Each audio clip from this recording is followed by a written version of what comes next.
Lição 16. A regra de ouro. Você pode fazer-se acreditar que pode. Com esta lição nos aproximamos do ápice da pirâmide do curso sobre a lei do sucesso. Esta lição é a estrela guia que permitirá usar de modo lucrativo e construtivo o conhecimento reunido nas lições precedentes. As lições anteriores deste curso contêm mais poder do que a maioria dos homens poderia dispor com segurança. Por isso, esta lição é um regulador que, se observado e aplicado, lhe permitirá conduzir seu navio de conhecimento em meio aos rochedos e recifes do fracasso que geralmente assolam o caminho de todos que chegam ao poder de forma súbita. Por mais de 20 anos observei como os homens se comportam quando detêm poder e fui forçado à conclusão de que quem o conquista de qualquer outra maneira que não seja vagarosa, passo a passo, corre risco constante de destruir a si e a todos que influencia. Deve ter ficado óbvio para você há tempos que este curso inteiro leva à conquista de poder em proporções que podem produzir o aparentemente impossível. Felizmente,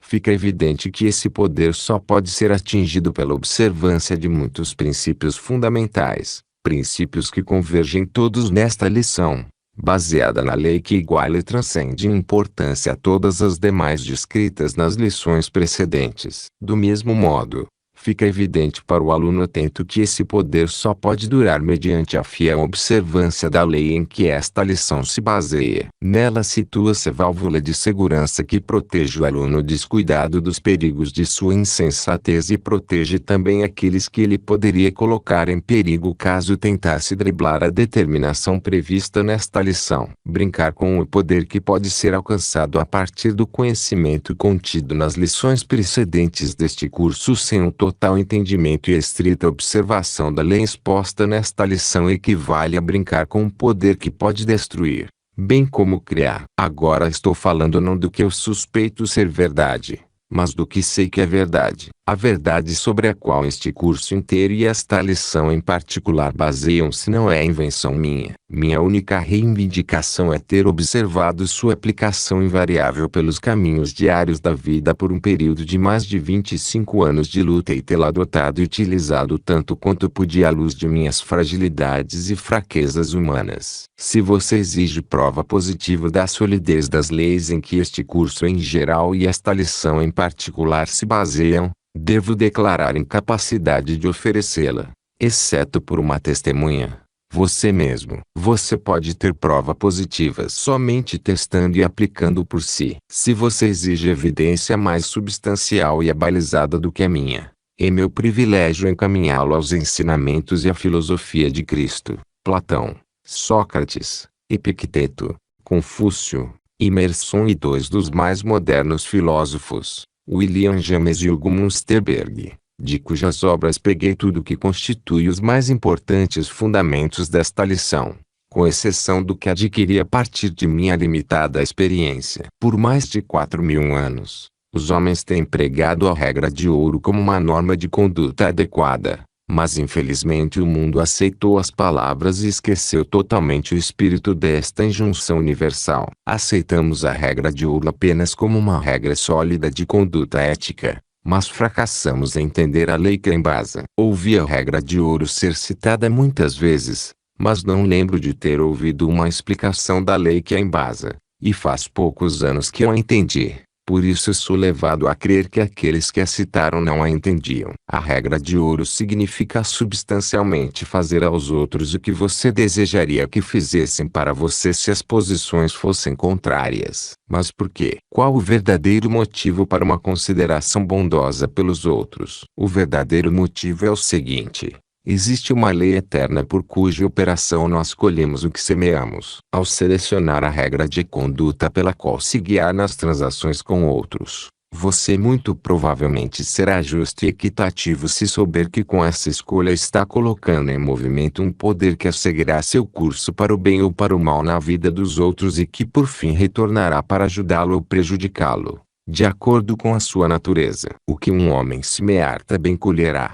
É sua prerrogativa tratar os outros de forma injusta, mas, se entende a lei sobre a qual baseia-se a regra de ouro, Você deve saber que o seu tratamento injusto volta para de onde saiu. Se entendeu plenamente os princípios descritos na lição 11, sob pensamento preciso, será muito fácil entender a lei sobre a qual baseia-se a regra de ouro. Você não pode corromper ou mudar o curso dessa lei, mas pode adaptar-se à sua natureza e, assim, usá-la como um poder irresistível que irá levá-lo a muitas conquistas que não poderiam ser atingidas sem tal ajuda. Essa lei não se limita apenas a arremessar de volta seus atos de injustiça e indelicadeza em relação aos outros. Vai além disso, muito além, e devolve os resultados de todo pensamento que você emite. Assim, não apenas é aconselhável fazer aos outros aquilo que deseja que eles façam a você, mas, para aproveitar plenamente os benefícios dessa grande lei universal, pensar dos outros o que deseja que eles pensem de você. A lei sobre a qual a regra de ouro é baseada começa a afetá-lo, para o bem ou para o mal, no momento em que você emite um pensamento. Quase chegou-se a uma tragédia mundial porque as pessoas em geral não entenderam essa lei. Apesar da simplicidade, ela é praticamente tudo de valor duradouro que deve ser aprendido, pois é o meio pelo qual nos tornamos mestres do nosso destino. Entenda essa lei e você entenderá tudo o que a Bíblia tem a revelar, pois a Bíblia apresenta uma cadeia ininterrupta de evidências de apoio ao fato de que o homem é o autor de seu destino e que seus pensamentos e ações são as ferramentas com as quais ele o produz. Em tempos de menos esclarecimento e tolerância do que o presente, alguns dos maiores pensadores que o mundo já produziu pagaram com a vida por ousar desvendar essa lei universal, de modo que pudesse ser entendida por todos. À luz da história,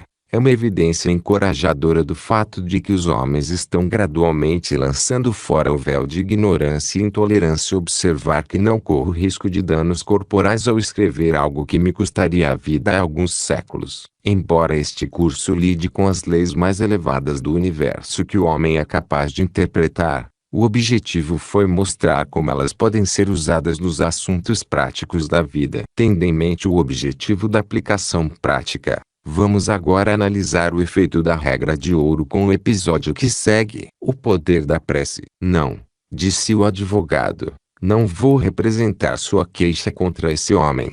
Você pode conseguir outro para pegar o caso ou pode desistir, como queira. Acha que não vai dar dinheiro? Provavelmente daria algum dinheiro, mas viria da venda da casinha que aquele homem ocupa e chama de lar. De qualquer modo, não quero me meter nisso. Ficou assustado. É? Nem um pouco. Suponho que o sujeitinho provavelmente implorou bastante para ser perdoado. Bem, sim. E você cedeu? Sim. Céus, o que você fez?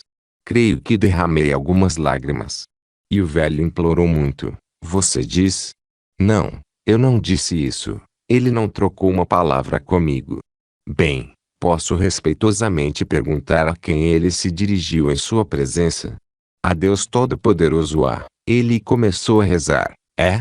Não para o meu benefício. Veja, encontrei a casinha facilmente e bati à porta, que estava entreaberta. Ninguém me ouviu. Então entrei no pequeno hall e vi pela fresta de uma porta uma aconchegante sala de estar, e lá na cama, com a cabeça prateada recostada em travesseiros, uma velha senhora que parecia igual à minha mãe na última vez que a vi neste mundo. Bem, eu estava prestes a bater quando ela disse: venha, pai, comece, estou pronta. E ao lado dela, de joelhos, estava um homem idoso de cabelos brancos, mais velho que a esposa, imagino, e juro que então não consegui bater. Bem, ele começou. Primeiro, lembrou a Deus que ainda eram seus filhos submissos, a mãe e ele, e não importava o que Deus lhes impusesse, não se rebelariam contra a sua vontade. É claro que seria muito difícil para eles ficarem sem casa na velhice,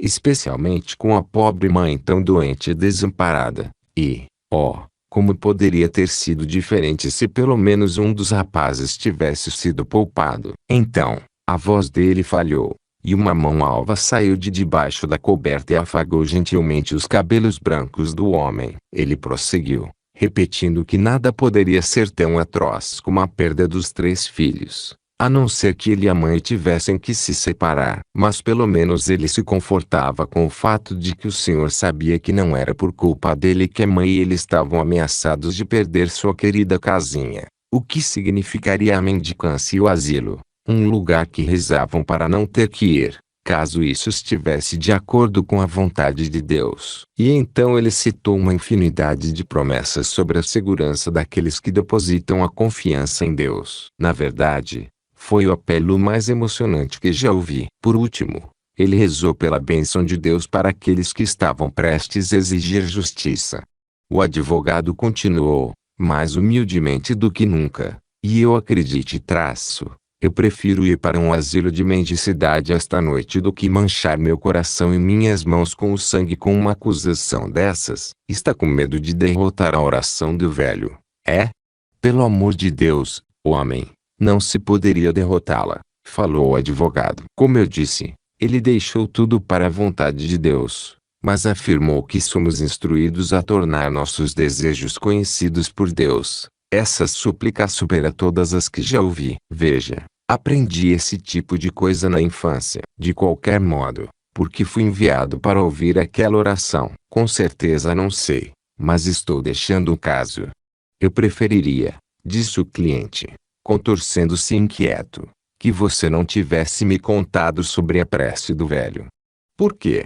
Bem, porque eu quero o dinheiro que o lugar renderia. Mas aprendi bastante sobre a Bíblia quando era novo e odiaria ir de encontro ao que você diz. Gostaria que você não tivesse ouvido uma palavra daquilo. E, em outros tempos, não ouviria pedidos que não se destinassem a meus ouvidos.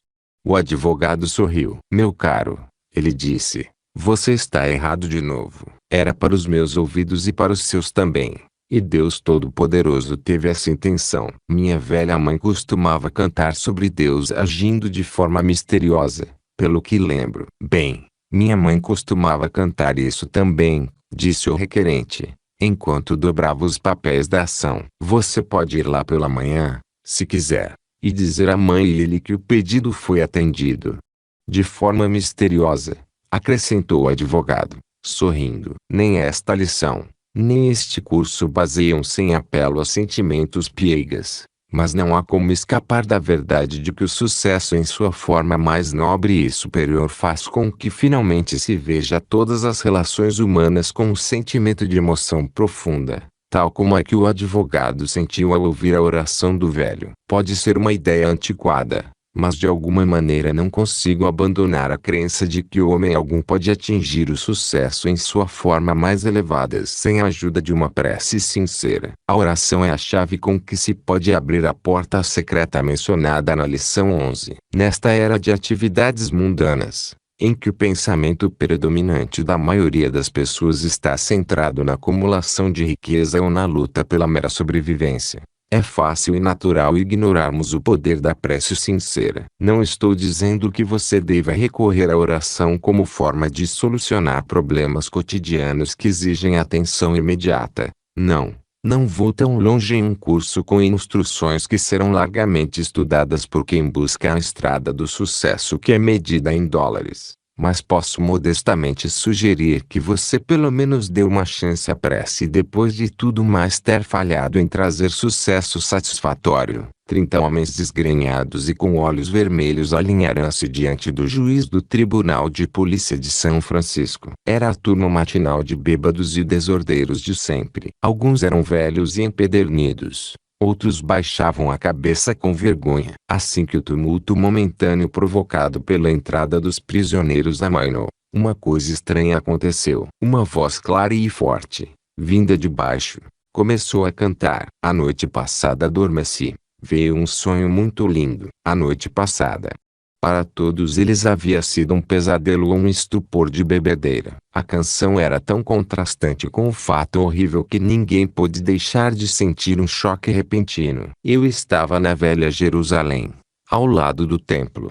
A canção prosseguiu. O juiz fez uma pausa e indagou discretamente. Um antigo membro de uma famosa companhia de ópera conhecida em todo o país aguardava julgamento por falsificação. Era ele que cantava na cela. Enquanto isso, a canção continuou, E todos os homens enfileirados manifestaram emoção. Um ou dois caíram de joelhos. Um garoto no final da fila, após um desesperado esforço de autocontrole, apoiou-se contra a parede, colocou o rosto sobre os braços dobrados e soluçou: "Oh mãe, mãe!" Os soluços de cortar o coração dos homens e a canção que ainda chegava à sala do tribunal misturaram-se no burburinho. Por fim um homem protestou. "Juiz", ele disse, "temos que nos submeter a isso. Estamos aqui para receber nossa punição." Mas isso. Ele também começou a soluçar. Foi impossível proceder com os trâmites na corte. Ainda assim, não foi dada a ordem para a música cessar. O sargento de polícia, após um esforço para manter os homens em fila, afastou-se e esperou com os demais. A música chegou ao clímax. Jerusalém, Jerusalém, canto, pois a noite acabou. Hosana nas alturas. Hosana para sempre. As últimas palavras ressoaram num êxtase de melodia. E então fez-se silêncio. O juiz olhou para os rostos diante de si. Não havia um único homem que não estivesse comovido pela canção. Nenhum em quem um impulso melhor não tivesse se manifestado. O juiz não chamou os casos individualmente. Proferiu uma palavra bondosa de conselho e dispensou a todos. Nenhum homem foi multado ou sentenciado à prisão naquela manhã. A canção havia feito mais bem do que a punição possivelmente poderia. Você leu a história de um advogado da regra de ouro e de um juiz da regra de ouro. Nesses dois incidentes da vida cotidiana, você observou como a regra de ouro trabalha quando aplicada. Uma atitude passiva no que tange a regra de ouro não trará resultados. Não basta apenas acreditar na filosofia, enquanto você fracassa em aplicá-la no relacionamento com os outros. Se deseja resultados, você deve ter uma atitude ativa em relação à regra de ouro. Uma atitude meramente passiva, representada pela crença em sua solidez, não adiantará nada. Também não adiantará nada proclamar ao mundo a crença na regra de ouro enquanto suas ações não estiverem em harmonia com a proclamação. Em outras palavras, não adiantará nada parecer que pratica a regra de ouro, enquanto no coração você tem disposição e avidez para usar essa lei universal de conduta correta como um manto para encobrir uma natureza ambiciosa e egoísta. Mesmo a pessoa mais ignorante sentirá o que você é. O caráter humano sempre se exibe, não fica oculto. Odeia a escuridão. Corre para a luz. Ouvi um advogado experiente dizer que nunca teme o efeito sobre o júri de um defensor que não acredita de coração que seu cliente mereça um veredito. Se ele não acredita, sua descrença vai transparecer para o júri apesar de todos os seus protestos e se tornará a descrença deste. É a lei pela qual uma obra de arte de qualquer tipo nos coloca no mesmo estado mental do artista quando a fez. O que não acreditamos não podemos dizer adequadamente, embora possamos repetir as palavras com frequência. Foi essa a convicção que Emanuel Swedenborg expressou quando descreveu um grupo de pessoas no mundo espiritual esforçando-se em vão para articular uma proposta em que não acreditavam. Não conseguiam, embora retorcessem os lábios em indignação. Um homem passa por aquilo que ele vale. O que ele é fica gravado em seu rosto, seu aspecto, seu destino, em letras luminosas que todos os homens podem ler,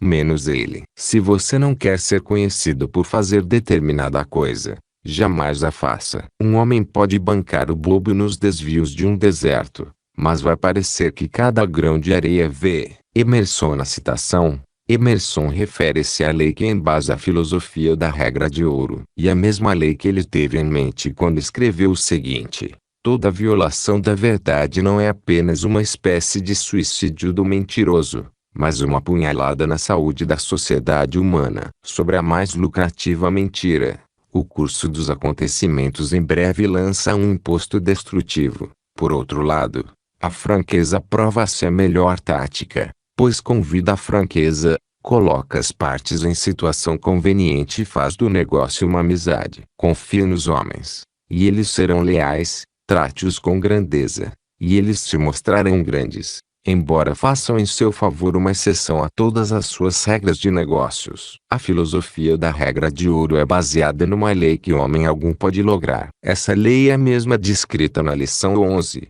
sob pensamento preciso. cuja operação transforma o pensamento em realidade que corresponde exatamente à natureza do pensamento. Uma vez concedido o poder criativo a nossos pensamentos, chega ao fim a luta por nosso próprio caminho e por obtê-lo às custas de outrem.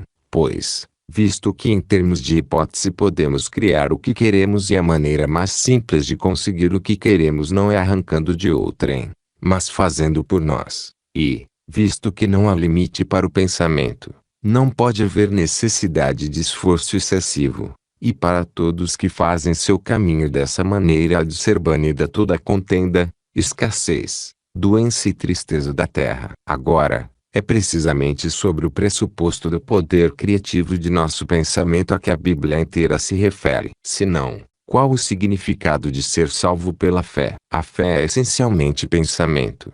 Portanto, tudo chamado para ter fé em Deus é um apelo para confiar no poder de nosso próprio pensamento sobre Deus. Seja-vos feito segundo a vossa fé, diz o Antigo Testamento. O livro inteiro nada mais é do que uma afirmação contínua do poder criativo do pensamento. A lei da individualidade do homem é, portanto, a lei da liberdade e igualmente o evangelho da paz. Pois, quando realmente entendemos a lei de nossa individualidade, percebemos que a mesma lei encontra expressão em todos os demais e, por conseguinte, vamos reverenciar a lei nos outros na exata proporção em que a valorizamos em nós. Fazer isso é seguir a regra de ouro de fazer aos outros o que gostaríamos que fizessem conosco. E, como sabemos que a lei da liberdade para nós deve incluir o livre uso de nosso poder criativo, não há mais qualquer incentivo para infringir os direitos dos outros, pois podemos satisfazer todos os nossos desejos pelo exercício de nosso conhecimento da lei. Quando isso for entendido, a cooperação tomará o lugar da competição, tendo por resultado a remoção de todo fundamento para a inimizade, seja entre indivíduos, classes ou nações.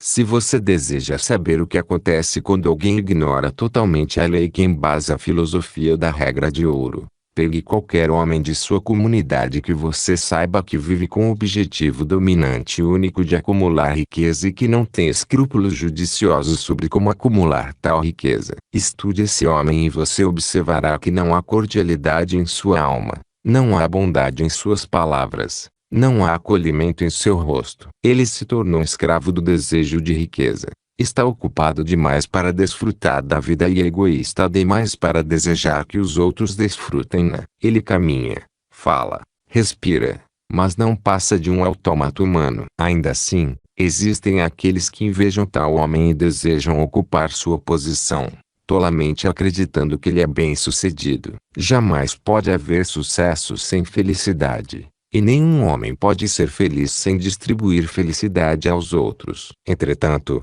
a distribuição deve ser voluntária e sem nenhum outro objetivo em vista do que espalhar a luz do sol no coração daqueles cujo peito está sobrecarregado. George Derron tinha em mente a lei sobre a qual baseia-se a filosofia da regra de ouro quando disse: falamos muito da fraternidade por vir, mas fraternidade sempre foi o fato de nossa vida, muito antes de se tornar um sentimento moderno e inspirado. Só que fomos irmãos em escravidão e tormento, irmãos na ignorância e em sua perdição, irmãos na doença, na guerra e na escassez, irmãos na prostituição e hipocrisia. O que acontece com um de nós mais cedo ou mais tarde acontece a todos. Sempre estivemos inescapavelmente envolvidos em um destino comum. O mundo tende constantemente ao nível do homem mais baixo. E esse homem mais baixo é o verdadeiro governante do mundo, abraçando junto ao peito, arrastando-o para sua morte. Você não pensa assim,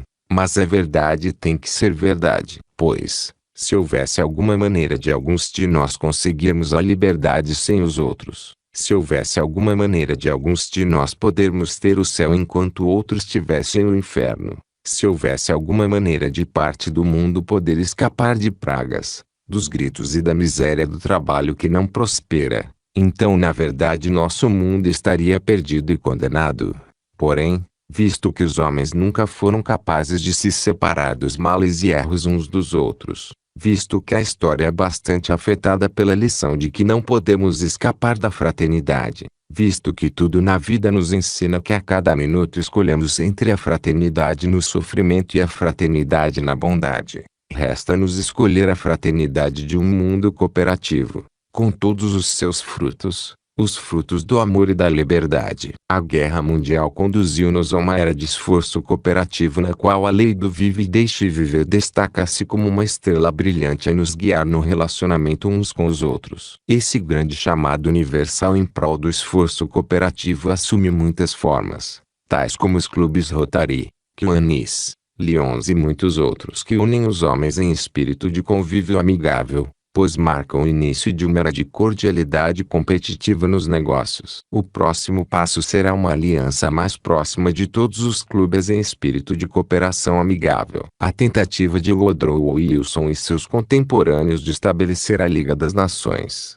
seguida dos esforços de Warren G. Harding para dar apoio à mesma causa sob o nome de Corte Mundial, marcou a primeira tentativa na história do mundo de tornar a regra de ouro efetiva como uma base comum para as nações do mundo. Não há escapatória do fato de que o mundo acordou para a verdade da afirmação de George Deron de que a cada minuto escolhemos entre a fraternidade no sofrimento e a fraternidade na bondade. A Guerra Mundial nos ensinou, ou melhor, impôs, a verdade de que uma parte do mundo não pode sofrer sem danos ao mundo inteiro. Esses fatos são trazidos à sua atenção não como pregação de moral, mas com o objetivo de direcionar sua atenção para a lei subjacente que ocasione essas mudanças. Por mais de 4.000 anos, o mundo pensou sobre a filosofia da regra de ouro. E esse pensamento está agora transformando-se na percepção dos benefícios advindos para aqueles que aplicam. Ainda consciente do fato de que o aluno deste curso está interessado em sucesso material que pode ser medido pelo extrato bancário,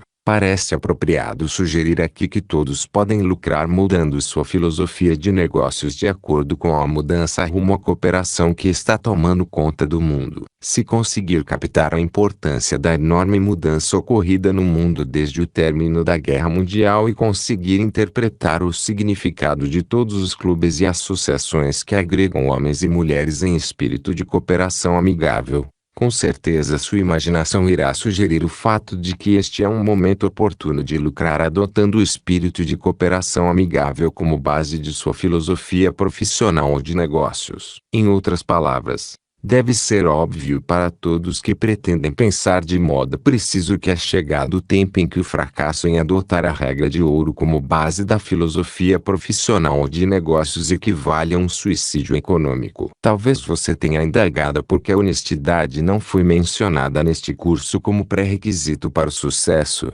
e, caso tenha, a resposta será encontrada nesta lição. A regra de ouro, quando corretamente entendida e aplicada, torna a desonestidade impossível. Faz mais do que isso, impossibilita todas as outras qualidades destrutivas, tais como egoísmo, ganância, inveja, intolerância, ódio e malícia. Quando aplica a regra de ouro, você se torna ao mesmo tempo juiz e julgado, acusado e acusador. Isso coloca o indivíduo na posição em que a honestidade começa em seu coração, em relação a si mesmo, e estende-se a todos os outros com igual efeito. Honestidade baseada na regra de ouro não é o tipo de honestidade que reconhece apenas as questões de conveniência. Não há nenhum crédito em ser honesto quando a honestidade é obviamente a política mais lucrativa para não se perder um bom cliente ou um freguês valioso, ou para não ser mandado para a cadeia por fraude. Porém,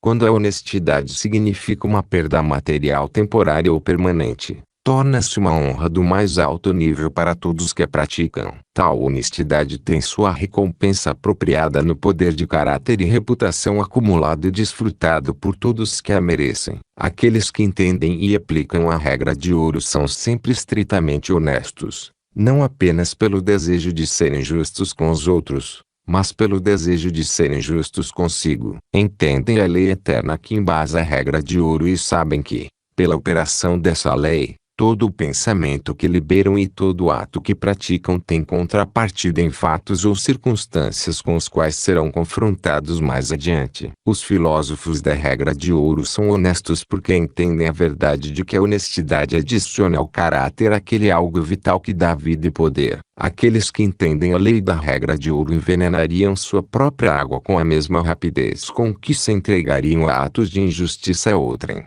pois sabem que tal injustiça dá início a uma cadeia de acontecimentos que não apenas trará sofrimento físico, como destruirá o caráter, manchará a reputação e impossibilitará o alcance de sucesso duradouro. A lei pela qual a filosofia da regra de ouro opera é a mesma pela qual opera o princípio da autossugestão. Esta afirmação oferece uma sugestão a partir da qual você deve ter condições de fazer uma dedução de grande alcance e valor inestimável. Teste seu progresso no domínio deste curso analisando a afirmação anterior e determine, antes de seguir a leitura, qual sugestão ela oferece? Qual possível benefício você poderia ter ao saber que, quando faz para outros o que faria para si, que é a soma e substância da regra de ouro, está colocando em ação uma cadeia de acontecimentos com auxílio de uma lei que afeta os outros de acordo com a natureza do seu ato e, ao mesmo tempo, planta em seu caráter, via mente subconsciente,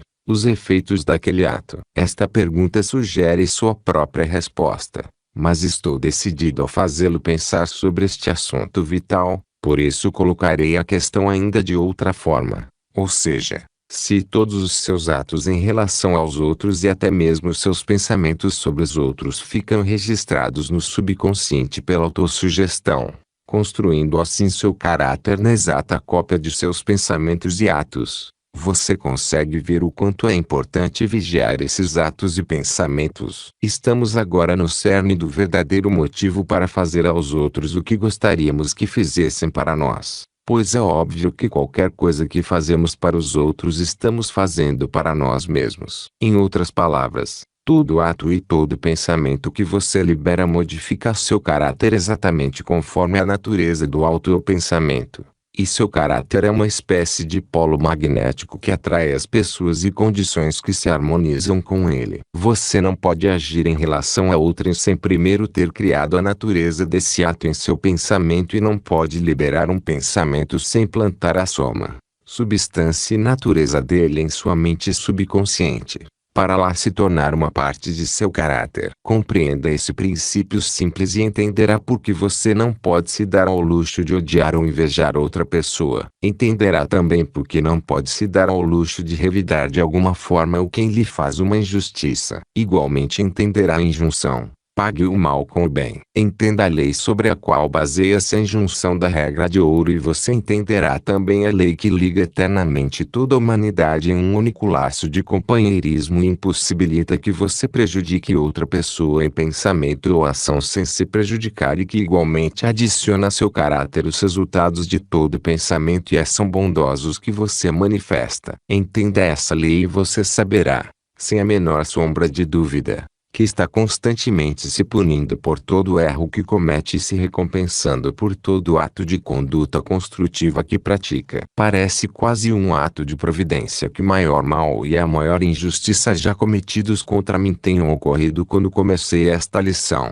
Alguns alunos do curso saberão a que estou me referindo. Essa injustiça me causou provação temporária, mas de pequena consequência comparada à vantagem que me deu, proporcionando uma ocasião oportuna para eu testar a solidez da premissa sobre a qual baseia-se esta lição. A injustiça a que me refiro deixou 2 cursos de ação em aberto. Eu poderia ter reivindicado alívio revidando meu antagonista com ação na Corte Civil e processo criminal por difamação, ou poderia ficar no meu direito de perdoá-lo. Um curso de ação proporcionaria uma soma substancial de dinheiro, além da alegria e satisfação que possa haver na derrota e punição de um inimigo. O outro curso de ação proporcionaria autorrespeito desfrutado por aqueles que enfrentam o teste com sucesso e descobrem ter evoluído a ponto de recitar o Pai Nosso e fazer jus às palavras. Escolhi a segunda opção. Escolhi não obstante as recomendações de amigos pessoais íntimos para revidar e oferta de um grande advogado de fazer o revide de graça. Mas o advogado ofereceu o impossível,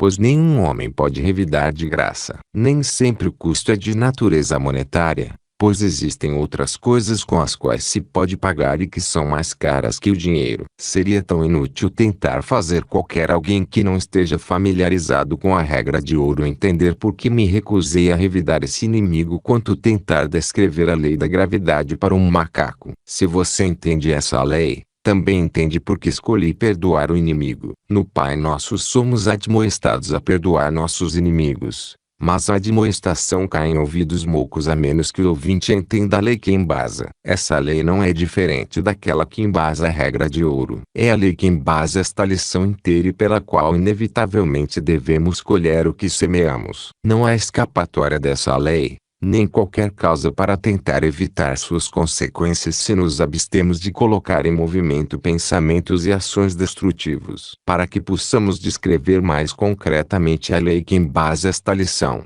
vamos a seguir colocá-la em um código de ética que pode ser adotado por aquele que deseje seguir literalmente a injunção da regra de ouro. Meu código de ética. 1.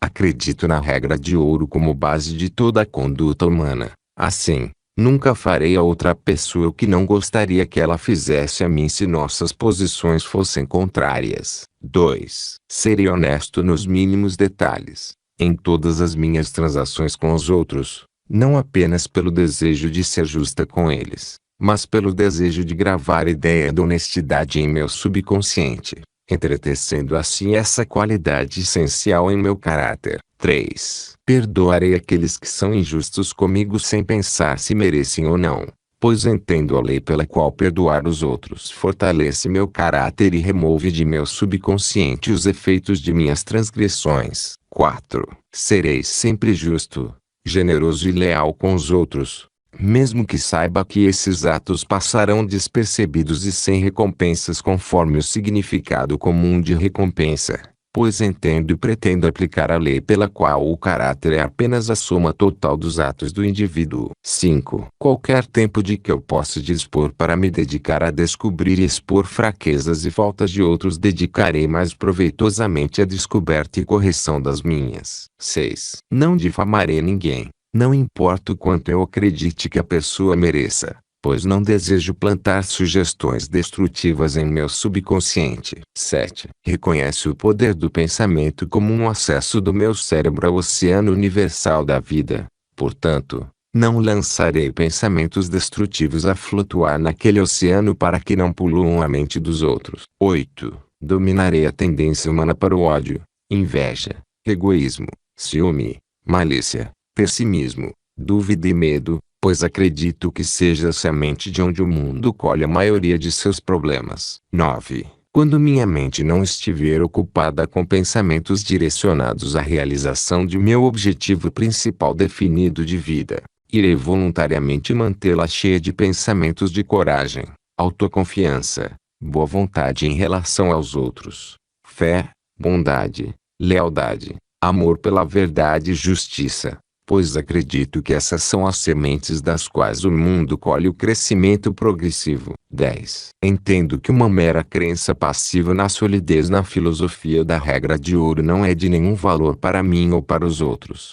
Assim, irei ativamente colocar essa regra universal do bem em operação em todas as minhas transações com os outros. 11. Entendo a lei pela qual meu caráter é desenvolvido por meus atos e pensamentos. Assim, vigiarei com cuidado tudo que participa de seu desenvolvimento. 12. Percebendo que a felicidade duradoura provém apenas de ajudar os outros a encontrá-la, que nenhum ato de bondade fica sem recompensa, mesmo que jamais seja retribuído diretamente, farei o meu melhor para ajudar os outros quando e onde aparecer a oportunidade. Você notou a frequente referência a Emerson durante todo o curso? Cada aluno deve ter uma cópia dos ensaios de Emerson. E o ensaio sobre a compensação deve ser lido e estudado pelo menos a cada 3 meses. Observe, enquanto lê o ensaio, que ele trata da lei que embasa a regra de ouro. Existem pessoas que acreditam que a filosofia da regra de ouro não passa de teoria e que não está de maneira nenhuma conectada a uma lei imutável. Elas chegaram a essa conclusão por causa de experiências pessoais em que prestaram serviço a outros sem desfrutar dos benefícios da reciprocidade direta. Quanta gente prestou serviço a outros que não foi retribuído nem apreciado. Tenho certeza de que tive tal experiência não uma, mas muitas vezes, e estou igualmente certo de que terei experiências semelhantes no futuro e de que não deixarei de prestar serviço aos outros apenas porque eles não retribuem nem apreciam meus esforços. E aqui está o motivo.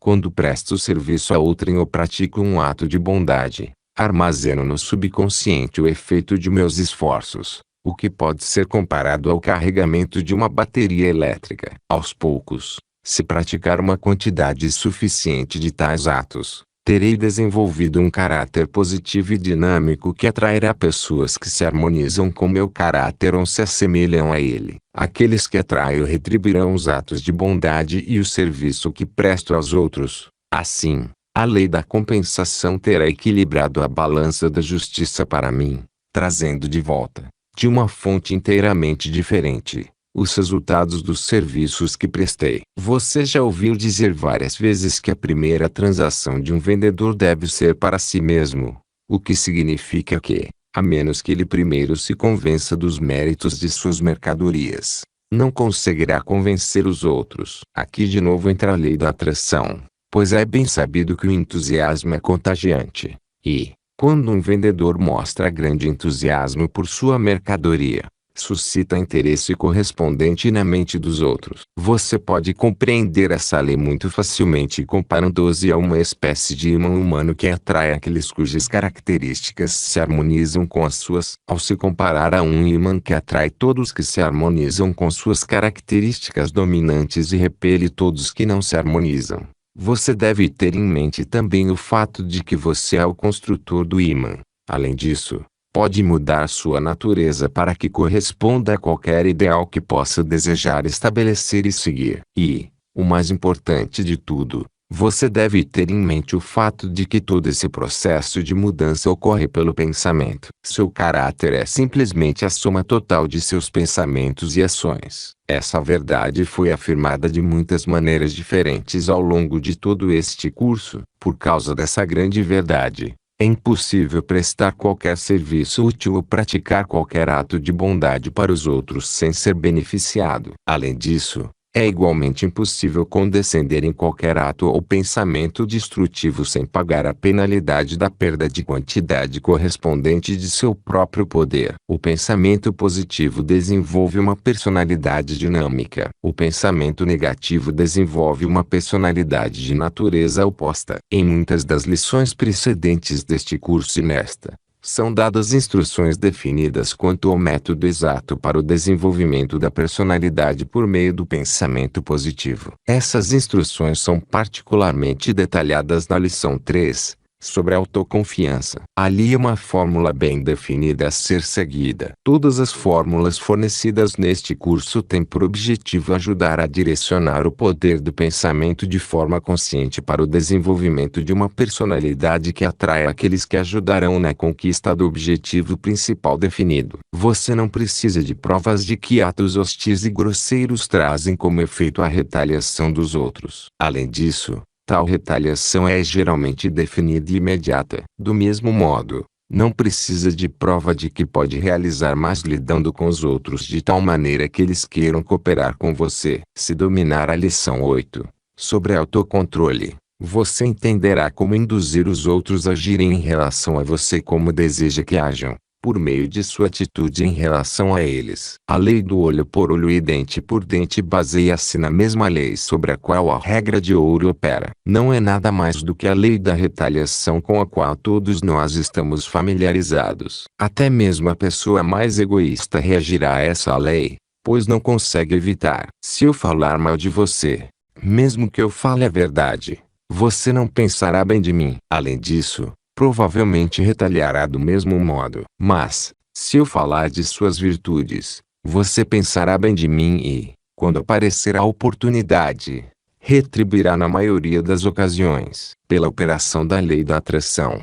os desinformados estão constantemente atraindo problemas, tristeza, ódio e oposição dos outros devido às suas palavras maldosas e atos destrutivos. Faça aos outros aquilo que gostaria que fizessem a você. Ouvimos essa injunção milhares de vezes. Ainda assim, quantos de nós entendem a lei em que se baseia? Para deixar essa injunção mais clara, talvez fosse bom afirmá-la mais em detalhes, como segue: faça aos outros o que gostaria que fizessem para você, tendo em mente que a natureza humana tem a tendência de retaliar na mesma moeda. Confúcio deve ter tido em mente a lei da retaliação quando afirmou a filosofia da regra de ouro da seguinte maneira: não faça aos outros o que não gostaria que fizessem a você. E ele poderia muito bem ter acrescentado a explicação de que sua injunção baseava-se na tendência humana comum de retaliar. Aqueles que não entendem a lei que embasa a regra de ouro ficam inclinados a argumentar que ela não funcionará porque os homens tendem ao princípio de exigir olho por olho e dente por dente,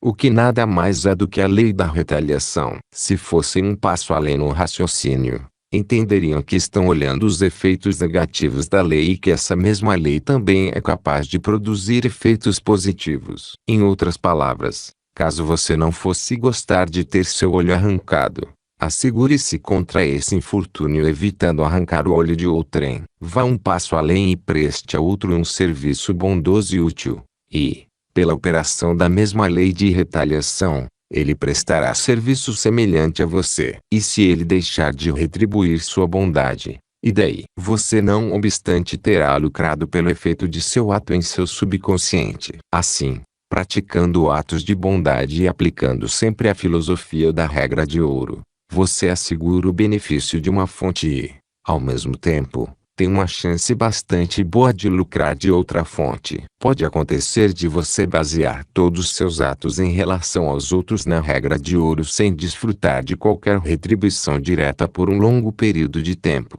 E pode acontecer de aqueles para quem você presta atos de bondade nunca lhe retribuírem. Mas, enquanto isso, você terá acrescentado vitalidade a seu caráter e, cedo ou tarde, esse caráter positivo que você criou começará a se impor, e você descobrirá que recebeu juros compostos daqueles atos bondosos que pareceram desperdiçados com quem não apreciou nem retribuiu. Lembre-se de que sua reputação é feita pelos outros, mas seu caráter é feito por você. Você quer que sua reputação seja favorável, mas não pode ter certeza de que será porque é algo fora de seu controle, que existe na mente dos outros. É o que os outros acreditam que você seja. Com o seu caráter é diferente. Seu caráter é o que você é como resultado de seus pensamentos e ações. Você controla isso. Você pode fazê-lo fraco, bom ou ruim. Quando estiver satisfeito e souber com certeza que seu caráter é irrepreensível,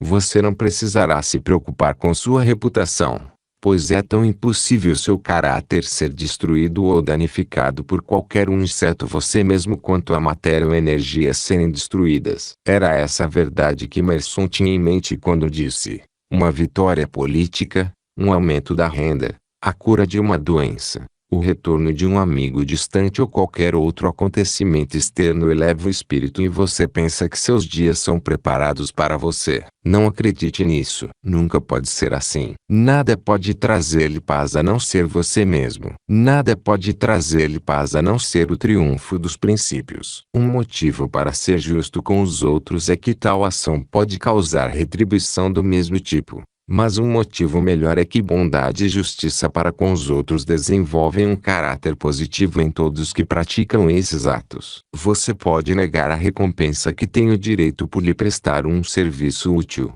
mas ninguém pode me privar do benefício que obterei prestando esse serviço no que se refere ao que ele acrescenta ao meu caráter. Vivemos em uma grande era industrial. Por toda parte vemos as forças evolutivas trabalhando em grandes mudanças nos métodos e na maneira de viver, rearranjando o relacionamento entre os homens na busca comum da vida, liberdade e sustento. Esta é uma era de esforço organizado. A todo momento vemos evidências de que a organização é a base de todo sucesso financeiro, e, embora outros fatores também entrem na conquista do sucesso, Este ainda é o de maior importância. Esta era industrial criou dois termos relativamente novos. Um é capital. O outro é trabalho. Capital e trabalho constituem as principais engrenagens do maquinário do esforço organizado. Essas duas grandes forças desfrutam de sucesso na exata medida em que entendem e aplicam a filosofia da regra de ouro. Apesar disso,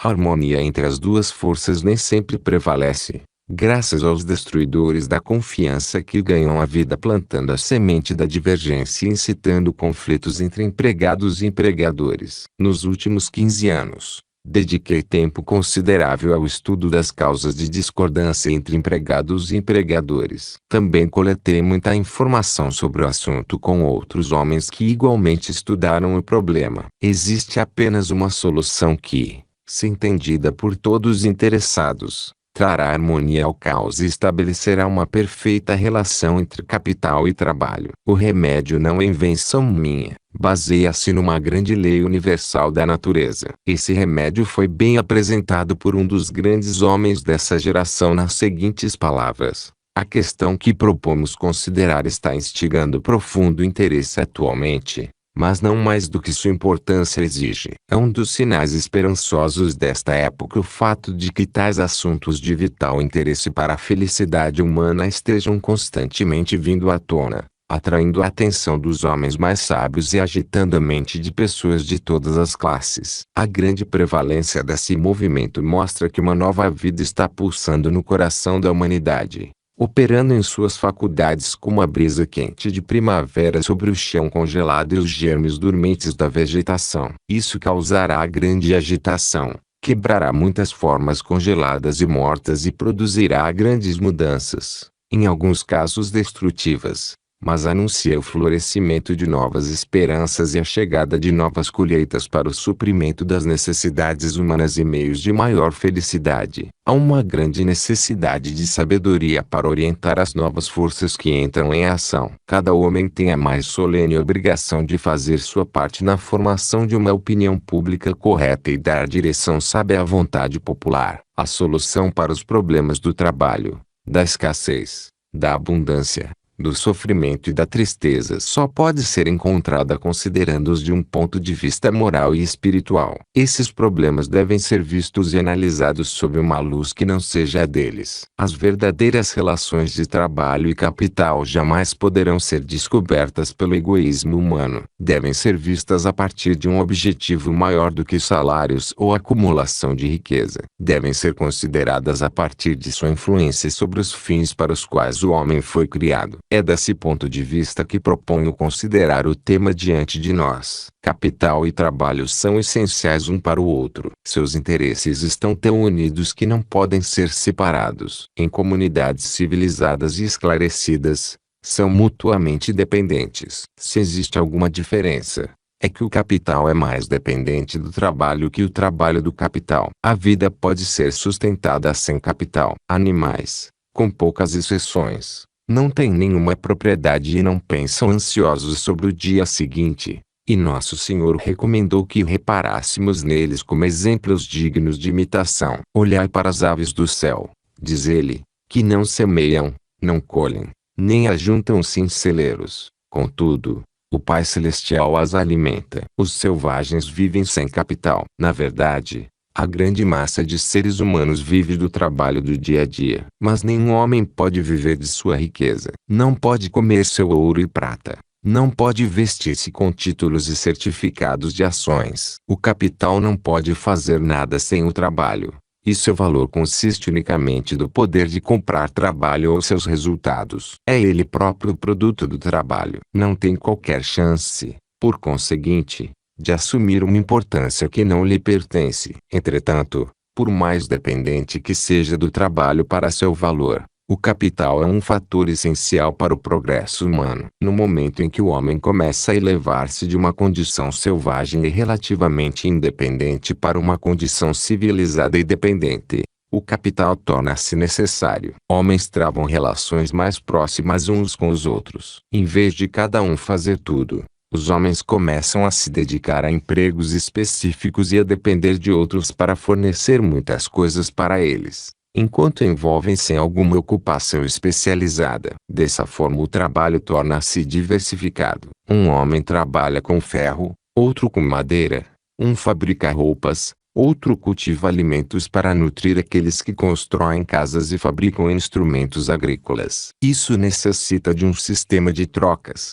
e para facilitar as trocas é preciso construir estradas, e homens devem ser empregados para fazê-las. À medida que a população cresce e as necessidades se multiplicam, a atividade de troca amplia-se até termos fábricas imensas, ferrovias circundando a terra com cintas de ferro, navios a vapor sulcando todos os mares e uma multidão de homens que não sabem fazer pão ou roupas, ou qualquer coisa para suprir suas necessidades diretamente. Assim podemos ver como nos tornamos mais dependentes dos outros à medida que nossas necessidades multiplicam-se e a civilização avança. Cada um atua em seu serviço específico, faz um trabalho melhor porque pode dedicar todo o pensamento e tempo a uma forma de atividade em que se encaixa perfeitamente e contribui mais amplamente para o bem geral. Enquanto um trabalha para os outros, todos os outros trabalham para ele. Cada membro da comunidade está trabalhando para o conjunto,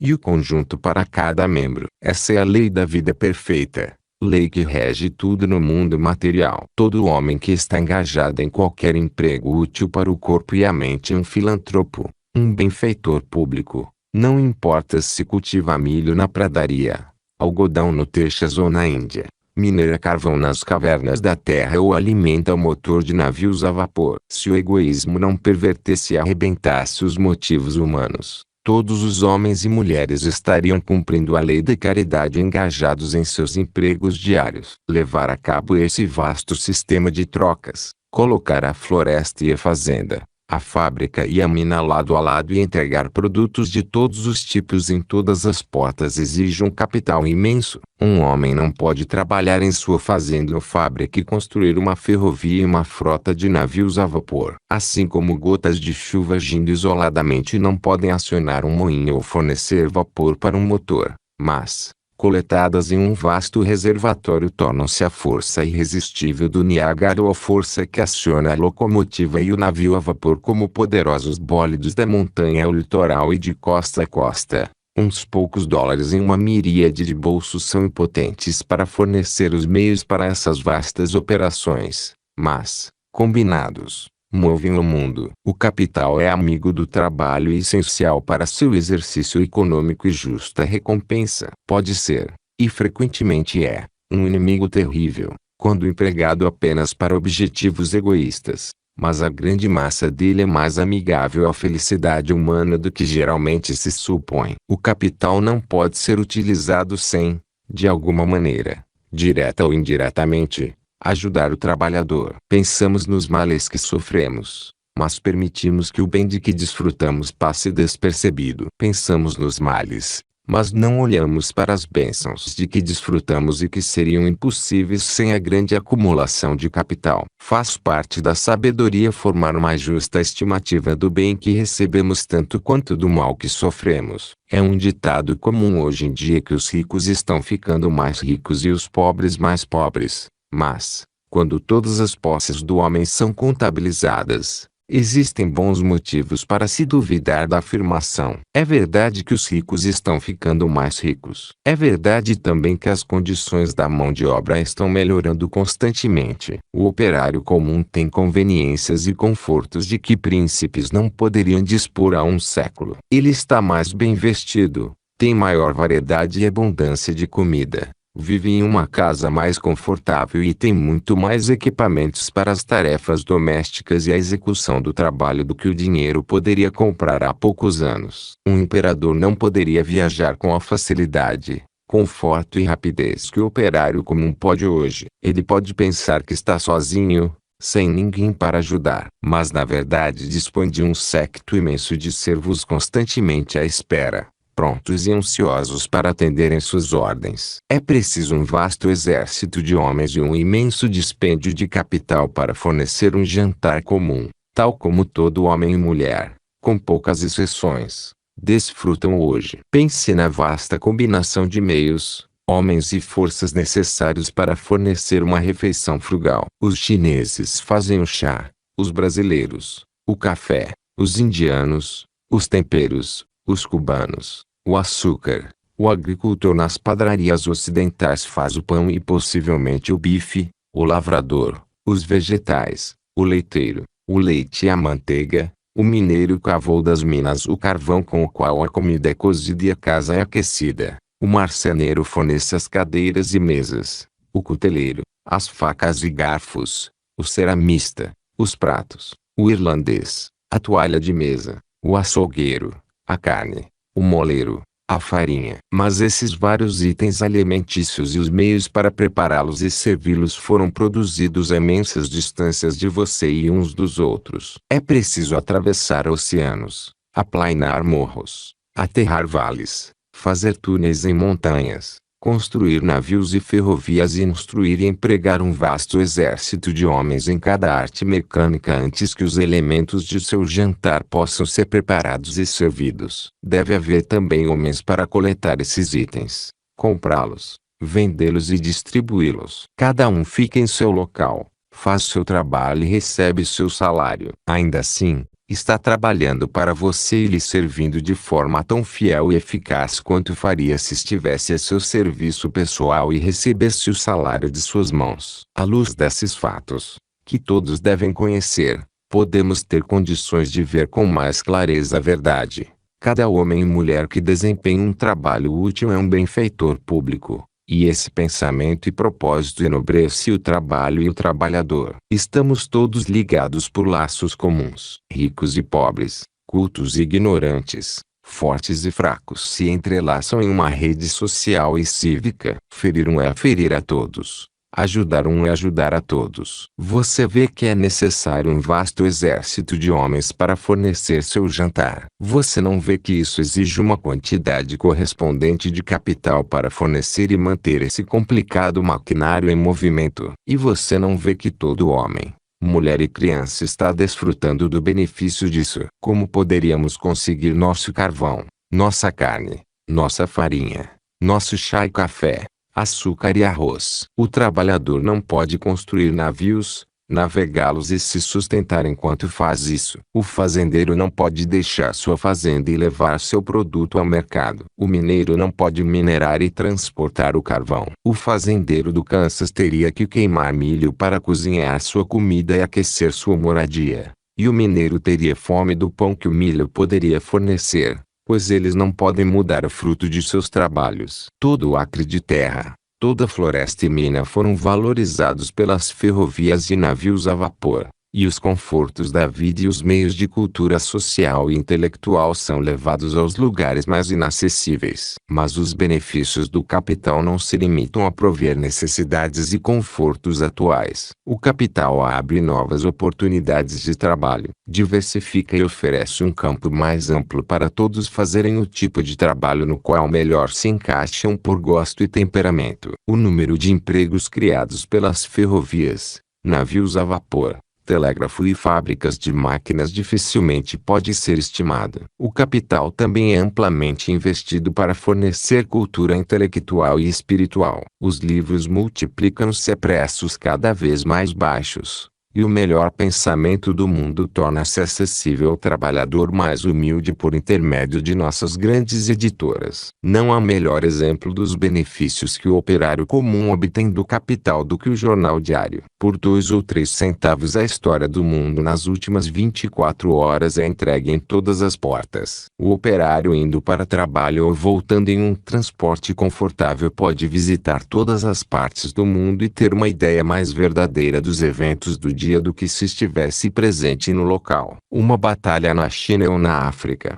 um terremoto na Espanha, uma explosão de dinamite em Londres, um debate no Congresso, as atitudes dos homens na vida pública e privada para a repressão do vício e o esclarecimento dos ignorantes, para ajudar os necessitados e melhorar as pessoas em geral são dispostos diante deles em um pequeno espaço e o põem em contato e igualdade. No que diz respeito à história do mundo, com reis e rainhas, santos e sábios e gente de todas as condições de vida. Você já pensou, enquanto lê o jornal pela manhã, enquanto os homens estiveram a seu serviço, coletando informação para você de todas as partes da Terra e colocando-a em formato conveniente para seu uso. É necessário o investimento de milhões e o emprego de milhares para produzir aquele jornal e deixá-lo na sua porta. E o que todo esse serviço lhe custou? Uns poucos centavos. Estes são exemplos dos benefícios que todos obtêm do capital.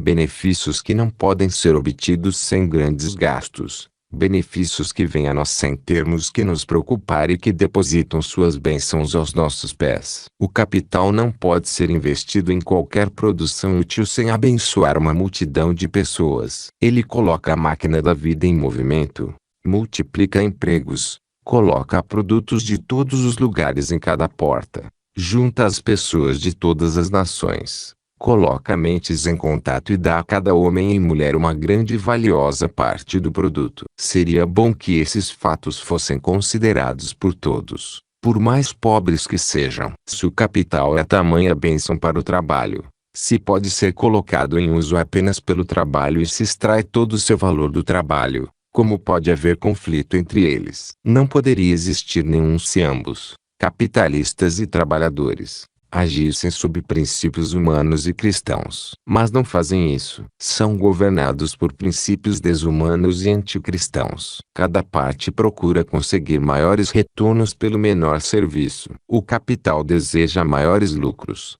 Os trabalhadores, maiores salários. Os interesses do capitalista e do trabalhador entram em colisão direta. Nesse conflito, o capital tem grande vantagem e está pronto a levá-la. Exige e toma parte do leão nos lucros. Despreza o servo que o enriqueceu. Considera o trabalhador um subalterno, um escravo, cujos direitos e felicidade não é obrigado a respeitar. Influencia legisladores para promulgar leis em seu favor. Subsidia governos e exerce seu poder em sua vantagem. O capital tem sido um senhor, e o trabalho, um servo. Enquanto o servo permaneceu dócil e obediente, contente com a compensação que seu senhor escolhia dar, não houve conflito. Mas o trabalho está se erguendo de uma condição servil, submissa e sem esperanças. Ganhou força e inteligência, adquiriu a ideia de que tem direitos que devem ser respeitados e começa a se afirmar e se unir no apoio aos seus direitos. Cada parte nessa guerra considera o assunto a partir de seus interesses egoístas. O capitalista supõe que o ganho do trabalho é perda para ele e que deve olhar para seu próprio interesse primeiro,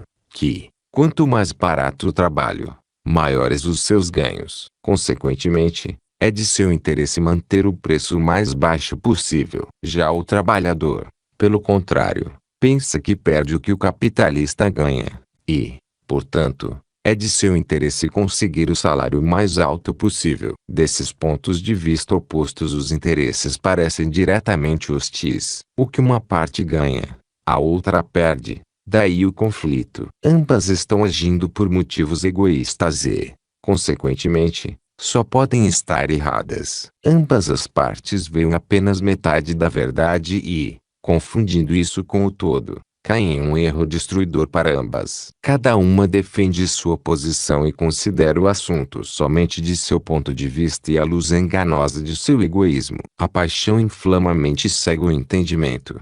E, quando a paixão é despertada, os homens sacrificam seus próprios interesses para prejudicar os outros. E ambos sofrem a perda. Travam guerra contínua um contra o outro. Recorrem a todos os expedientes e tiram vantagem de qualquer coisa para alcançar a vitória. O capital tenta submeter o trabalhador pela fome, como uma cidade sitiada, e fome e necessidade são armas das mais poderosas. O trabalho resiste obstinadamente e tenta destruir o valor do capital, tornando-o improdutivo. Se a necessidade ou interesse obrigam a uma trégua, ela é azeda e mantida com o objetivo de renovar as hostilidades logo que haja qualquer perspectiva de sucesso. Assim, trabalhadores e capitalistas confrontam-se como duas hostes armadas, prontas para renovar o conflito a qualquer momento. E ele será renovado, sem dúvida, e continuará sendo, com sucesso variável, até que ambas as partes descubram que estão erradas, que seus interesses são mútuos e só podem ser assegurados plenamente pela cooperação e dando-se a cada uma recompensa que merece. O capitalista e o trabalhador devem dar as mãos por cima do abismo sem fundo onde tanta riqueza e trabalho foram lançados. Como se deve efetuar a reconciliação é uma questão que está ocupando a mente de muitos homens inteligentes e bons em ambos os lados. A legislação sábia e imparcial será sem dúvida um importante agente para coibir a paixão cega e proteger todas as classes da ganância insaciável, e é dever de todo homem empenhar-se ao máximo para garantir tal legislação, tanto em governos estaduais quanto nacionais. As organizações de trabalhadores para proteger direitos e assegurar uma melhor recompensa pelo trabalho terão grande influência. Essa influência continuará a aumentar à medida que seu temperamento se torne normal e firme e suas exigências sejam baseadas em justiça e humanidade. Violência e ameaça não trarão nada de bom. Dinamite, seja em forma de explosivos ou da força mais destrutiva da paixão feroz e imprudente, não vai curar feridas nem acalmar sentimentos hostis. A mediação é, sem dúvida, o meio mais sábio e mais praticável disponível no momento para gerar relações amigáveis entre as partes hostis e assegurar justiça a ambas. Dar ao trabalhador uma parte no lucro dos negócios funcionou bem em alguns casos, mas isso é executado com grandes dificuldades práticas que exigem mais sabedoria, autocontrole e respeito genuíno pelo interesse comum de ambas as partes do que frequentemente se pode encontrar. Muitas medidas têm efeito parcial e temporário, mas nenhum progresso permanente na resolução desse conflito pode ser feito sem se coibir e por fim remover sua causa. A verdadeira causa central é um amor desordenado por si mesmo e pelo mundo. E essa causa continuará a operar enquanto existir. Ela pode ser coibida e moderada,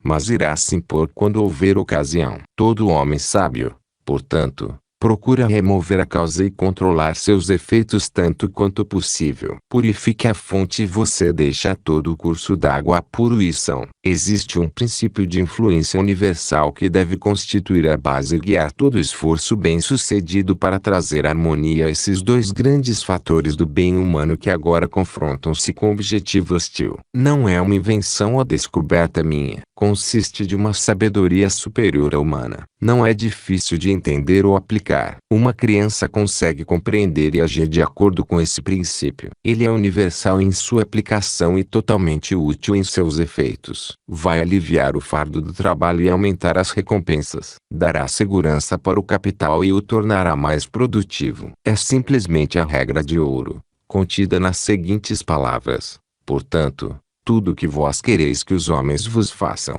fazei vós também a eles, porque essa é a lei e os profetas. Antes de tratar da aplicação desse princípio para o caso em questão, deixe-me chamar sua atenção especial para ele. É uma lei muito notável da vida humana que parece geralmente ignorada pelos estadistas, filósofos e professores religiosos. Essa regra incorpora toda a religião, abrange todos os preceitos, mandamentos e meios para os triunfos futuros do bem sobre o mal, da verdade sobre o erro e da paz e felicidade dos homens previstos nas visões gloriosas dos profetas. Grave essas palavras. Não somente se diz que é uma regra sábia, de acordo com o princípio da ordem divina revelada pela lei e pelos profetas, ela incorpora tudo isso. É a lei e os profetas. Abrange o amor a Deus. Diz que devemos considerá-lo como gostaríamos que ele nos considerasse. Que devemos fazer para ele o que desejamos que ele faça para nós. Se desejamos que Deus nos ame com todo o seu coração, com toda a sua alma, com toda a sua mente e com toda a sua força, devemos amá-lo da mesma maneira. Se desejamos que o nosso próximo nos ame como ama a si mesmo, devemos amá-lo como amamos a nós mesmos. Aqui está então a lei divina e universal de serviço e companheirismo humano. Não é um preceito da sabedoria humana. Tem sua origem na natureza divina e se corporifica na natureza humana. Agora, vamos aplicá-la ao conflito entre trabalho e capital. Você é um capitalista. Seu dinheiro está investido em fábricas, terras, minas, mercadorias, ferrovias, navios, ou você pode emprestá-lo a outros com juros. Você emprega homens, direta ou indiretamente, para usar seu capital. Você não pode chegar a uma conclusão justa em relação a seus direitos, deveres e privilégios olhando inteiramente para seus ganhos. O brilho da prata e do ouro exercem um encanto tão potente sobre sua mente que o deixam cego para todo o resto. Você não consegue ver nenhum interesse além do seu. O trabalhador não é reconhecido ou considerado um homem que tenha qualquer interesse que você seja obrigado a levar em conta. Você o vê somente como seu escravo, sua ferramenta, seu meio de aumentar a riqueza. Sob esse ângulo, ele é um amigo desde que lhe sirva e um inimigo na medida em que não sirva. Mas mude seu ponto de vista. Coloque-se no lugar dele.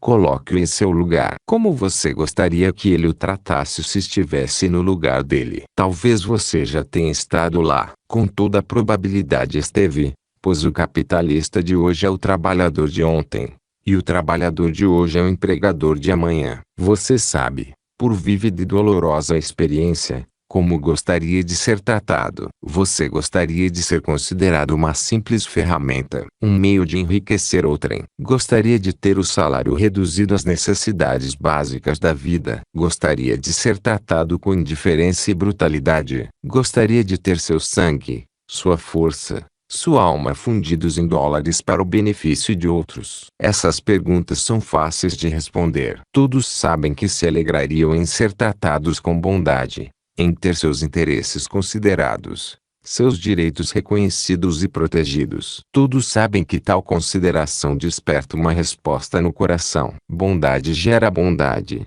Respeito desperta respeito. Coloque-se no lugar dele. Imagine que esteja lidando consigo mesmo e você não terá dificuldade em decidir se deveria arrochar mais para poder extrair mais um centavo dos músculos do trabalhador ou relaxar a pressão e, se possível, acrescentar algo ao salário e dar a ele respeito pelo serviço. Faça com ele o que você gostaria que ele fizesse com você em condições contrárias. Você é um trabalhador. Você recebe certa soma por um dia de trabalho. Coloque-se no lugar do seu empregador. Como gostaria que os homens que você emprega trabalhassem? Você acharia certo que eles o considerassem um inimigo? Acharia honesto eles diminuírem o trabalho, fazendo o mínimo e ganhando o máximo possível? Se tivesse um grande contrato que precisasse ser concluído, caso contrário sofreria uma grande perda.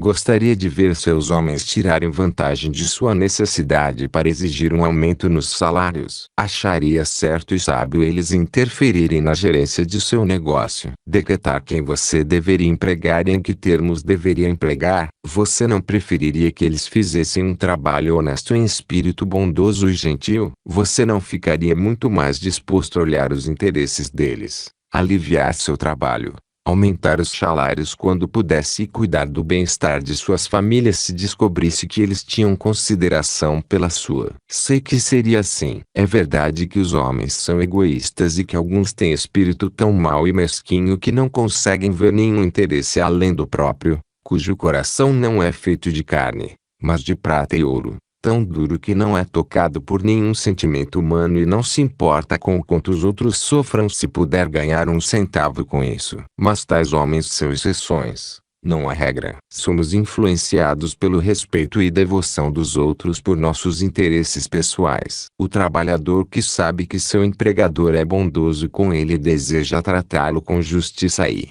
para compensar o bem, fará mais e melhor trabalho e estará disposto a olhar para os interesses do empregador assim como para os seus. Estou bem ciente de que muitos vão pensar que essa lei humana e divina de fazer aos outros o que gostaríamos que fizessem para nós é impraticável nesta era egoísta e mundana. Se ambas as partes fossem governadas por essa lei, todos poderiam ver o quanto os resultados seriam felizes. Mas vão dizer que isso não acontecerá. O trabalhador não irá trabalhar a não ser compelido pela necessidade. Ele irá tirar vantagem de tudo. Assim que obtiver um pouco de independência de seu empregador, ficará orgulhoso, arrogante e hostil. O empregador vai apoderar-se de todos os meios para manter os trabalhadores dependentes e tirar o máximo possível deles. Cada palmo de terreno que o trabalho ceder, o capital vai ocupar e entrincheirar-se nele, e com a vantagem deixar o trabalhador mais dependente e mais submisso. Mas isso é um erro. A história do mundo testemunha que,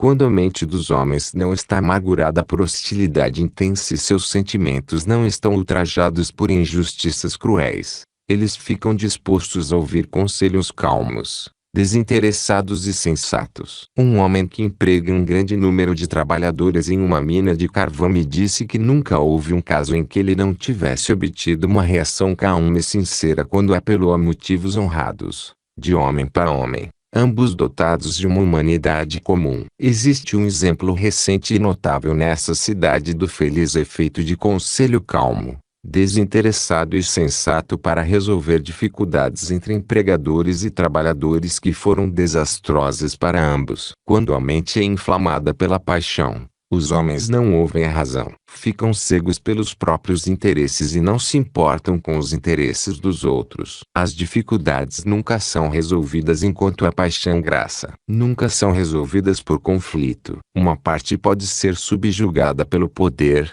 mas o sentimento de erro permanecerá. O fogo da paixão ficará latente, pronto para irromper de novo na primeira oportunidade. Mas deixe o trabalhador ou o capitalista sentir-se seguro de que a outra parte não deseja levar vantagem, de que existe desejo e determinação sinceros de ambos os lados de serem justos e pagarem o que é devido pelos interesses comuns, e todos os conflitos entre eles cessarão.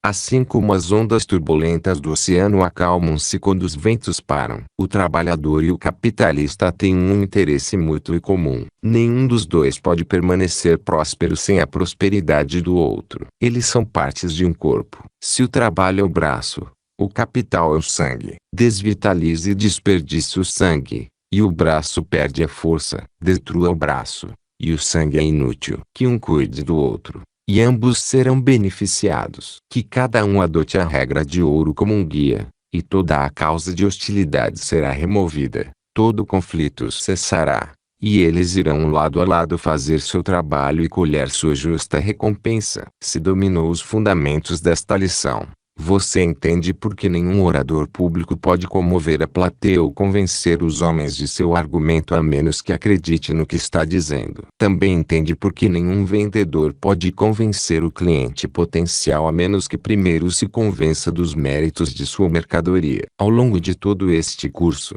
um princípio em particular tem sido enfatizado com o objetivo de ilustrar a verdade de que a personalidade é a soma dos pensamentos e atos do indivíduo, que nos assemelhamos à natureza de nossos pensamentos dominantes. O pensamento é o único poder que pode sistematicamente organizar, acumular e reunir fatos e materiais de acordo com um plano definido. Um rio pode acumular detritos e construir terras, e uma tempestade pode juntar e reunir gravetos em uma massa disforme de entulho, mas nem as tempestades, nem os rios podem pensar. Por isso, o material que reúne não é organizado de forma definida. Só um homem tem o poder de transformar seus pensamentos em realidade física. Só um homem pode sonhar e fazer seus sonhos se tornarem realidade. O homem tem o poder de criar ideais e se elevar às suas realizações. Como aconteceu de o homem ser a única criatura na Terra que sabe usar o poder do pensamento? Aconteceu porque o homem é o ápice da pirâmide da evolução, o produto de milhões de anos de luta, durante os quais elevou-se sobre outras criaturas da Terra como resultado de seus pensamentos e dos efeitos destes sobre ele mesmo. Exatamente quando, onde e como os primeiros raios de pensamento começaram a fluir no cérebro do homem ninguém sabe, mas todos sabemos que o pensamento é o poder que distingue o homem das outras criaturas. Do mesmo modo, todos sabemos que o pensamento é o poder que permitiu ao homem elevar-se sobre as demais criaturas. Ninguém conhece as limitações do poder do pensamento ou sabe se ele tem limitações. Tudo que o homem acredita que pode fazer ele acaba fazendo. Há poucas gerações, os escritores mais imaginativos atreveram-se a escrever sobre viajar no espaço. Isso se tornou realidade, e agora é um evento comum. Pelo poder evolutivo do pensamento, as esperanças e ambições de uma geração se tornam realidade na próxima. O poder do pensamento recebeu posição de destaque ao longo de todo este curso porque tal posição lhe cabe. A posição dominante do homem no mundo é resultado direto do pensamento,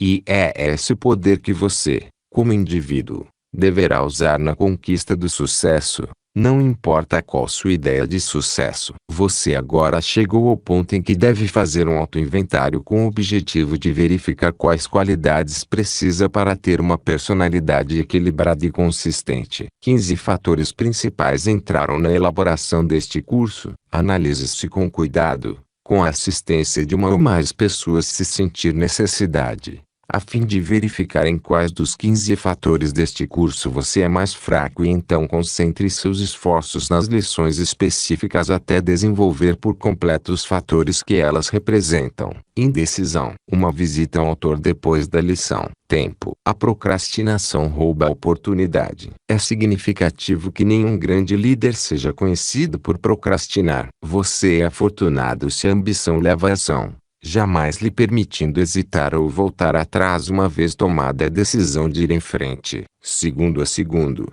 com o tic-tac do relógio ao longe, o tempo disputa uma corrida com você. Atraso significa derrota, pois o homem jamais consegue reverter um segundo de tempo perdido. O tempo é um trabalhador que cura as feridas do fracasso e da decepção, corrige os erros e transforma todos os equívocos em capital, mas favorece apenas aqueles que eliminam a procrastinação e permanecem em ação quando as decisões são tomadas. A vida é um grande tabuleiro de damas. O jogador diante de você é o tempo. Se hesitar, você será varrido do tabuleiro. Se continuar jogando, você pode ganhar. O único capital verdadeiro é o tempo, mas só é capital quando utilizado. Você pode ficar chocado se mantiver um registro exato do tempo que desperdiça em um único dia. Dê uma olhada na figura anterior se deseja saber a sina de todos que jogam com o tempo de forma descuidada. A imagem anterior conta a história de uma das principais causas do fracasso. Um dos jogadores é o tempo.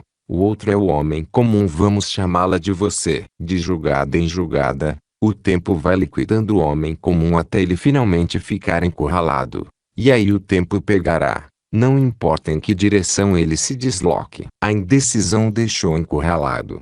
Pergunte a qualquer vendedor bem informado, e ele dirá que a indecisão é a fraqueza da maioria das pessoas. Todo vendedor está familiarizado com o manjado álibi do vou pensar, a última linha de defesa dos que não têm coragem de dizer sim ou não. Como o jogador da figura anterior, não conseguem decidir qual jogada fazer. Enquanto isso, o tempo os força e encurrala onde não podem se mover. Os grandes líderes do mundo foram pessoas de decisão rápida. O general Grant tinha pouco para recomendá-lo como general capaz, exceto a qualidade de decisão firme. E isso foi suficiente para compensar todas as suas fraquezas. Toda a história de seu sucesso militar pode ser resumida na resposta aos críticos quando ele disse: lutaremos ao longo dessas linhas mesmo que leve todo o verão. Quando Napoleão tomava a decisão de movimentar seus exércitos em dada direção, não permitia que nada lhe fizesse mudar de decisão. Se a linha de marcha levasse os soldados a uma vala cavada pelos oponentes para detê-los,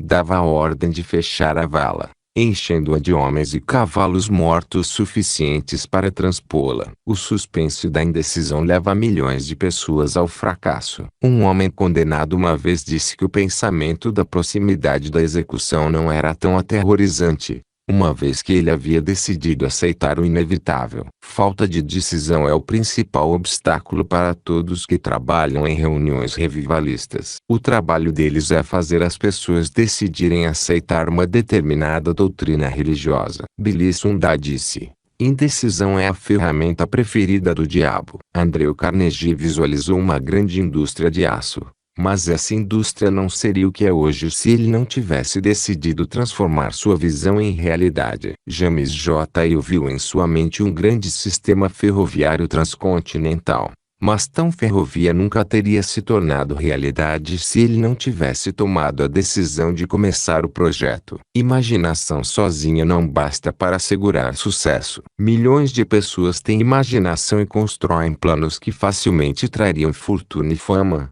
mas tais planos nunca chegam ao estágio da decisão. Walt Disney era um artista comercial de Chicago que estava claramente na estrada do sucesso, no campo escolhido por ele, quando teve uma visão, e tomou uma decisão. Foi para o oeste e deixou sua imaginação à solta, combinada com a firme decisão de criar uma nova forma de entretenimento. O resto é história, e milhões de visitantes da Disneyland e do Disney World vão concordar. Demóstenes era um grego pobre com um desejo intenso de ser orador público. Nada de incomum. Outros tinham desejado aptidão semelhante, mas não viveram para ver o desejo realizado. Contudo, Demóstenes acrescentou decisão ao desejo e, apesar de ser gago, tornou-se um dos maiores oradores do mundo. Martin W. Littleton era um rapaz pobre que não havia entrado numa escola até os 12 anos de idade. Seu pai o levou para ouvir um grande advogado defender um assassino numa cidade do sul. O discurso impressionou tanto a mente do rapaz que ele agarrou a mão do pai e disse: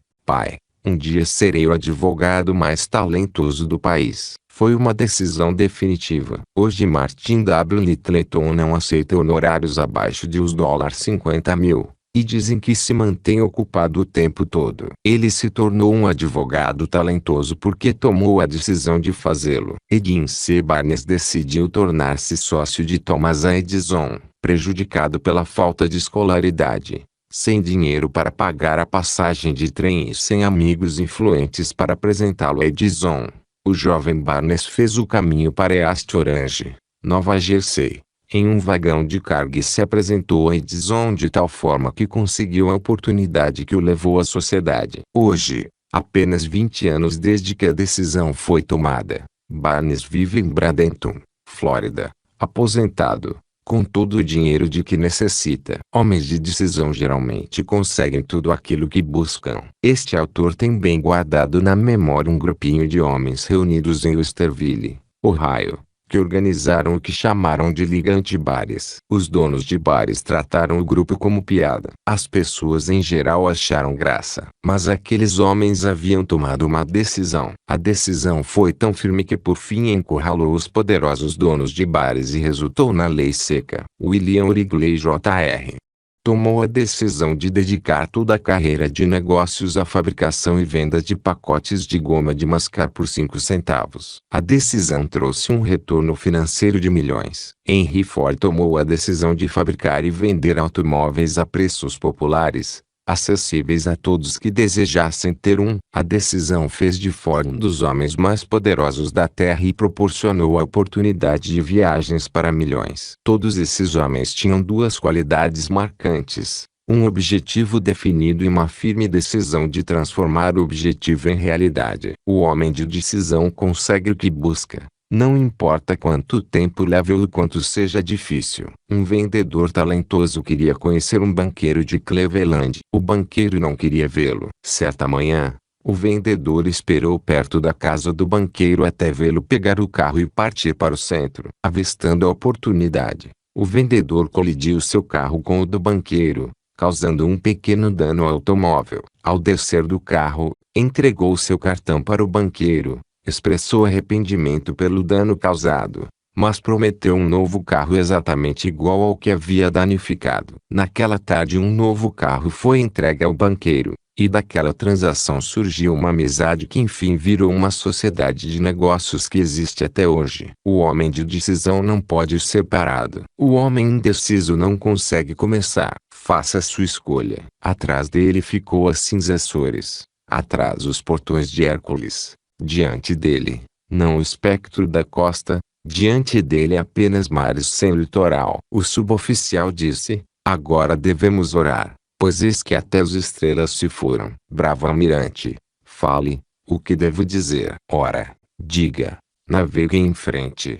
Quando Colombo começou sua famosa viagem, tomou uma das decisões de mais longo alcance da história da humanidade. Se não tivesse permanecido firme na decisão, a liberdade norte-americana, como a conhecemos hoje, nunca seria conhecida. Repare naqueles ao redor e observe o fato significativo de que os homens e mulheres de sucesso são os que tomam decisões rapidamente e permanecem firmes nessas decisões após tomadas. Se você é daqueles que tomam uma decisão hoje e muda amanhã, está fadado ao fracasso. Se não tem certeza de qual jogada fazer, é melhor fechar os olhos e jogar no escuro do que permanecer parado e não fazer jogada alguma. O mundo vai perdoar se você cometer erros, mas jamais perdoará se você não tomar decisões, pois nunca ouvirão falar de você fora da comunidade onde vive. Não importa quem você é ou qual seu trabalho de vida, você está jogando damas com o tempo. Sempre é sua vez de jogar. Faça sua jogada com decisão rápida,